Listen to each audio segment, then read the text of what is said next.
Tes tes. Dicoba. Halo. Teman-teman, hari ini gua mau ngomong tanpa arah. Ya. Cuma gua mau bertanya sama diri gua sendiri nih. Ya. Jenggot panjang. Kenapa sih orang suka dengan fried chicken? Nah, dan kenapa gue juga ngebahas masalah fried chicken?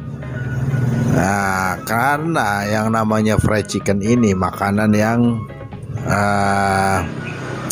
kalau kita mau makan langsung ada, ya, nggak pakai nunggu lama-lama gitu. Makanya dibilang cepet saji, gitu. Terus kenapa orang mau jual fried chicken? Ya karena gampang bikinnya. Kalau udah tahu caranya, tapi kalau belum tahu caranya ya ribet gitu. Mesti proses dulu. Mesti proses itu maksud mesti dimarinasi dulu. Tepungnya mesti yang yang bagus. Gimana caranya supaya supaya nggak keras gitu. Kemudian dari potongannya juga itu mesti diperhatiin. Ya, jadi emang kalau baru-baru awal kita mau usaha fried chicken ini agak ribet gitu, harus belajar dulu ya. Jangan sampai ini yang buat jual ya, kalau buat makan sih sembarangan aja gitu. Kalau buat buat makan, ayam habis dipotong-potong, diulek-ulek telur gitu kan, dikasih telur, baru dimasukin di tepung ya kan, baru dikasih telur lagi, tepung lagi, goreng enak tuh. Atau kalau nggak mau ribet, ditepungin, dikasih telur, tepungin, goreng gitu bisa juga. Atau ditelorin, ditepungin, digoreng bisa juga. Kalau buat makan sih gampang aja bikin fried chicken. Tapi kan yang jadi masalah ini buat jual gitu, buat orang. Kadang-kadang orang nih mulutnya pedes, lebih pedes dari mulut tetangga tuh. Kalau makanan kita kagak enak, buset deh. Ini makanan kagak enak banget, gue beli mahal-mahal kagak enak, bujuk kan begitu. Orang-orang tuh kadang-kadang begitu. Nggak nauin kita bikin fried chicken gampang apa susah gitu. Tapi emang ada sebagian orang nggak suka dengan fried chicken. Ya, alasannya karena mungkin dia takut kolesterol, takut kegemukan, dan bahkan ada yang fanatik nggak mau makan fried chicken disangkut pautkan dengan agama gitu loh. Maksudnya gimana? Wah itu kan dari Zionis, dari negara Zionis Amerika katanya. Ada yang kayak begitu tuh. Ada yang seperti itu, tapi nggak banyak gitu loh. Itu kan dari negara Amerika, boykot gitu. Sebenarnya kalau hal-hal semacam itu sih nggak perlu dipermasalahkan. Yang penting kan kita mengolah fried chicken ini bahan bakunya beda dari Indonesia, cuma memang mirip gitu loh. Sebenarnya kalau mau jujur ya, fried chicken Kentucky dengan fried chickennya Indonesia masih enakan fried chickennya kita lah Indonesia gitu. Terus kalau mau jujur nih, abang-abang yang atau fried chicken lokal yang ada di Indonesia dibanding dengan yang ada di Amerika atau di luar negeri, itu lebih higienis, lebih bersih kita punya ya. Kadang kita sampai dicuci ayamnya itu, dicuci sampai bersih baru digoreng, nggak bisa langsung digoreng aja. Nah kalau yang di sono-sono mah kita nggak tahu dicuci apa enggak gitu ya. Pengalaman gue ya begitu kan. Itu. Nah yang ketiga, kalau jual fried chicken ini untungnya lumayan gitu. Bayangin aja kalau sepotong itu dijual 10.000. Dia beli ayam pamannya 40.000, dipotong 10, dijual seharga pamannya 10.000, udah 100.000 dia. Enggak. Untungnya bisa mati 10.000 itu, atau 20.000 atau 15.000 ya enggak, satu ekor.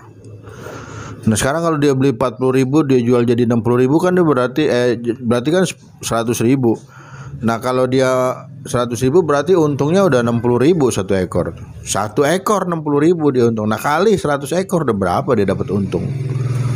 Itu 40.000 kalau dibeli ayam. Nah antaralah bahan bakunya paling sekitar 20.000, ya kan? Beli tepung, beli ini. Kalau dihitung per ekor gitu, lumayan untungnya.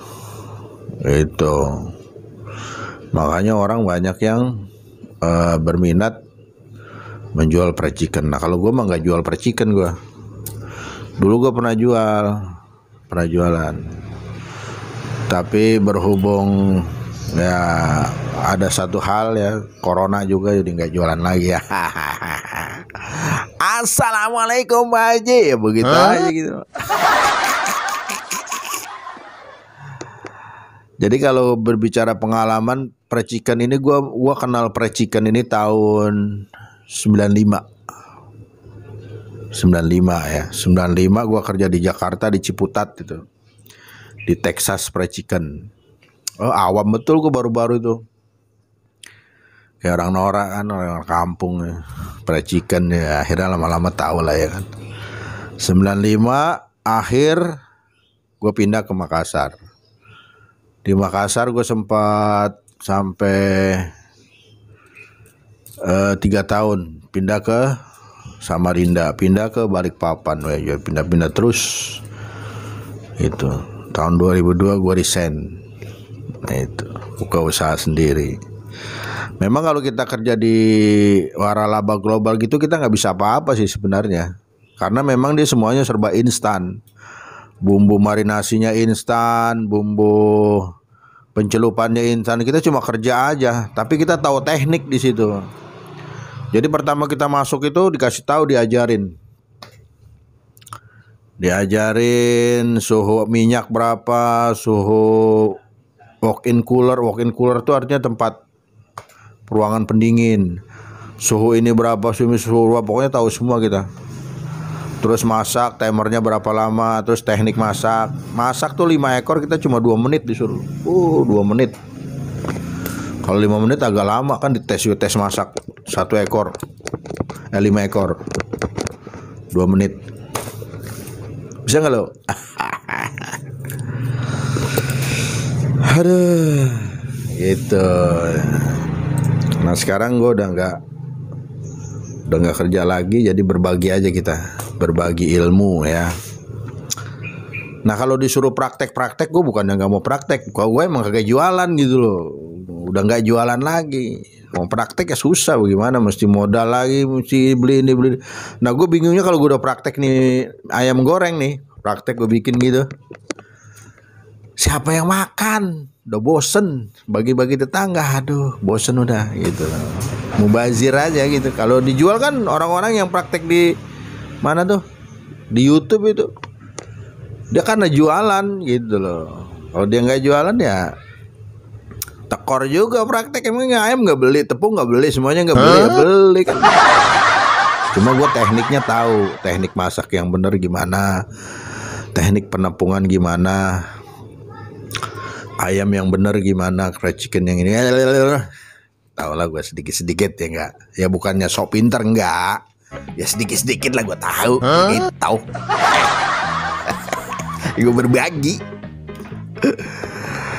Aduh, gue dia orang Betawi asli, jadi ngomong gue emang begini gitu. Udah dulu ya. Sukses buat ente. Assalamualaikum Pak Haji.